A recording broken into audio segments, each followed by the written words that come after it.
Assalamualaikum warahmatullahi wabarakatuh. Saya Indah Lestari. Saya akan menjawab pertanyaan dari tugas kemarin, yaitu 8 pertanyaan. Pertanyaan pertama yaitu, apa kelebihan atau kekurangan pengambilan keputusan terprogram dan tidak terprogram? Jawabannya, kelebihan dan kekurangan keputusan terprogram.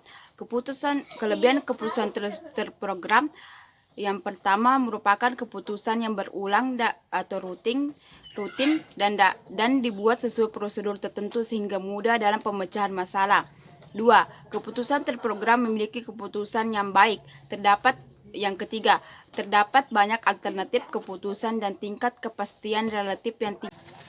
Kekurangan keputusan terprogram yaitu jarang dipakai pada manajemen tingkat atas. Keputusan tidak terprogram, kelebihannya, yang pertama diambil dari respon dari suatu yang unik. 2. Memiliki konsekuensi bagi organisasi.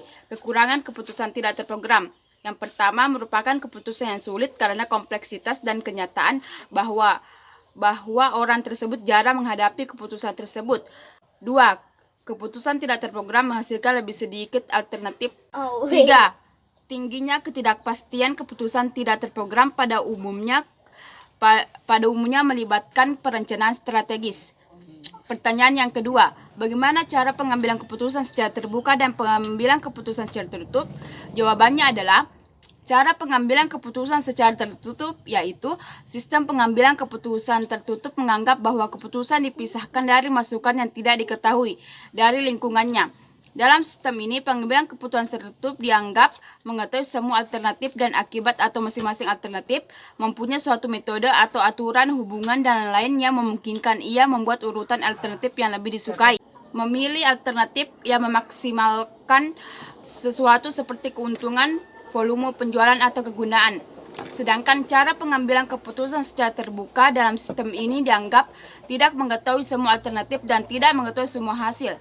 Melakukan penyelidikan secara terbatas untuk menemukan beberapa penyelesaian alternatif yang memuaskan serta mengambil keputusan yang memuaskan. Pertanyaan ketiga, apa faktor pengambilan keputusan bisa gagal? Jawabannya adalah praktik yang cenderung gagal. Orang menghabiskan sedikit waktu untuk memikirkan cara membuat keputusan. Setiap orang mengetahui bahwa partisipasi mendorong penerimaan tetapi jarang digunakan. Kegagalan seringkali ditempatkan di luar jangkauan kendali manajer.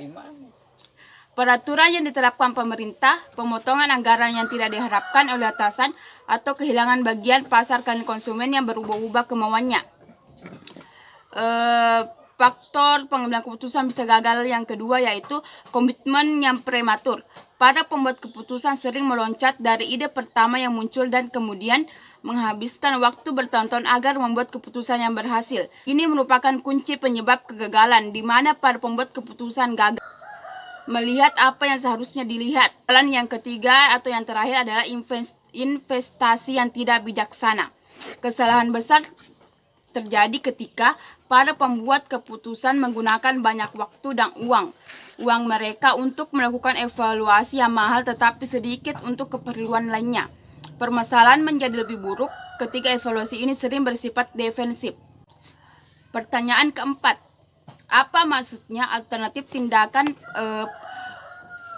PK dalam kondisi tidak pasti dan PK dalam kondisi risiko sama dengan PK dalam kondisi pasti? Jawabannya adalah pengambilan keputusan pada kondisi pasti, yaitu kondisi pasti muncul pada saat pengambilan keputusan mengetahui dengan pasti apa saja alternatif permasalahannya, kondisi apa saja yang terkait dengan setiap alternatif, dan hasil alternatif. Pengambilan keputusan berdasarkan risiko. Dalam membuat keputusan berdasarkan risiko, manajer harus menentukan probabilitas atau peluang pada setiap alternatif berdasarkan informasi yang ada atau berdasarkan pengalamannya. Yang ketiga, pengambilan keputusan pada kondisi tidak pasti. Keputusan paling penting yang dibuat di lingkungan yang kompleks saat ini dirumuskan dalam keadaan tidak pasti. Kondisi ketidakpastian muncul pada saat kita tidak bisa memprediksi masa dan kondisi di mana serba fluktuatif. Pembuat keputusan tidak mengetahui semua alternatif yang ada, risiko yang terkait dan masing-masing, dan konsekuensi dari setiap alternatif atau probabilitasnya. Pertanyaan kelima, kapan keputusan terprogram dan keputusan tidak terprogram itu dilaksanakan? Jawabannya adalah keputusan tidak terprogram dilakukan ketika organisasi menemui masalah yang belum pernah mereka alami sebelumnya, sehingga organisasi tidak dapat memutuskan bagaimana merespon permasalahan tersebut, sehingga terdapat ketidakpastian apakah solusi yang diputuskan dapat menyelesaikan permasalahan atau tidak. Contoh keputusan tidak terprogram adalah keputusan suatu perusahaan yang bergabung dengan perusahaan lain. Keputusan terprogram dilakukan ketika organisasi mempunyai masalah. Contoh keputusan terprogram adalah aturan umum penetapan harga pada industri rumah makan, di mana makanan akan dibeli harga hingga 3 kali lipat dari direct cost. Pertanyaan ke-6. Kapan digunakan pengambilan keputusan secara tertutup? Jawabannya adalah apabila telah mengetahui seluruh alternatif dan keluarannya.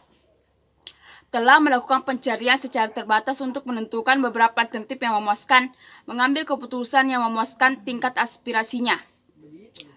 Pertanyaan ke-7. Bagaimanakah cara menilai bahwa keputusan yang diambil adalah baik dan berkualitas? Jawabannya yaitu, cara menilai bahwa keputusan yang diambil adalah baik dan berkualitas yaitu dengan cara menguji keputusan tersebut. Setiap mengambil keputusan bukanlah hal yang mudah, apalagi jika keputusan tersebut berkaitan dengan keputusan sebuah bisnis. Oleh sebab itu, kita harus mengujinya sebelum memutuskan. Namun jika keputusan tersebut terkait masalah belum pernah dihadapi sebelumnya, maka sebaiknya melakukan rapat untuk mengambil keputusan. Pertanyaan ke-8 atau terakhir. Bagaimana proses pengambilan keputusan dalam organisasi baik dalam bentuk keputusan yang terprogram maupun keputusan tidak terprogram? Jawabannya yaitu proses pengambilan keputusan terprogram. Keputusan yang diambil, keputusannya harus memberikan penilaian, evaluasi, dan pengertian untuk memecahkan masalahnya. Setiap keputusan masalah ini adalah baru, penting, dan tidak rutin, serta tidak ada pengertian yang dipahami atau prosedur yang disetujui bersama dalam pengambilannya. Proses pengambilan keputusan tidak terprogram, yaitu keputusan yang dilakukan secara berulang dan rutin dan melibatkan prosedur yang jelas dalam menanganinya sehingga tidak perlu diperlukan seakan-akan masih baru.